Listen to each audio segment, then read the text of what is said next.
important black person in the world right now is Ibrahim Traore. Very small country in West Africa. Why is he the most important black person in the world right now? Do you ever wonder why Africa as a continent has been so long? Well, this is not debatable. This is a historical fact. They come, they colonize the country, right? As colonizing the country, they have rights to all of the natural resources. They pretty much have all of the power in the country. Then when they leave and they get their quote unquote independence, they make them sign treaties which actually still reverts all their natural resources back to their home country, mainly France. Let's call it what it is. It's extortion. Exactly.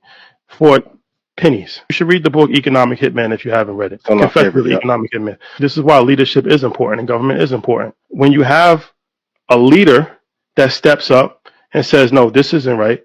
We want change. We want self-determination. We want to control our natural resources. Like Kwame Nkrumah, the founder of Ghana, the CIA comes and coordinates his exile and runs him out the country. He eventually dies. Or you have Patricia Lumumba in Congo, who was killed. Who do you think orchestrated his killing? And this isn't in my opinion. This is a historical fact. This is no emotions. Yeah. That's why I'm taking my time with this, right? So what they do is that they come and they give you an option. And they say, okay, you can sell out your country and give us the natural resources for cheap, and we'll make you very wealthy, you and your family. In perpetuity.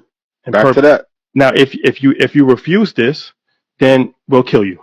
And some people have refused it and they got killed. And then the people that take their positions are corrupt leadership propped up by the West, and they don't care about their people. They don't care about their natural resources. They sell it.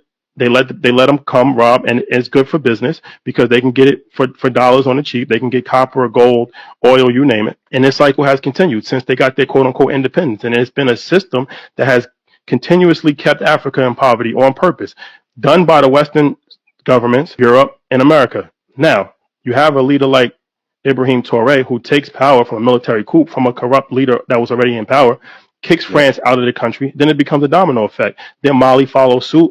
Then you have all of these other countries in West Africa that was colonies of France, kicking the French out, taking control of the natural resources, paying off their debt. Well, that's dangerous. If that's a model that can be followed and duplicated, now you no longer have this economic oppression that these countries are over. Now they can actually start to move forward. But we saw somebody else try to do this before and he didn't last. So when you say things like a victim mindset or stop blaming people, it's really an ignorant thing to say because you're not providing any historical context when you're saying you're a victim, stop blaming people. You're not. And it's the same thing that could be said in America. Okay, stop blaming. Well, okay, black people were slaves in America and then built up wealth in a very short period of time and had the wealth stolen from them. The free.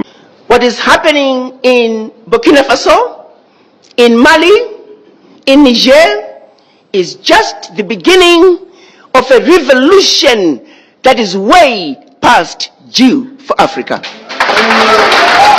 Africa must unite, and Burkina Faso has shown us the way.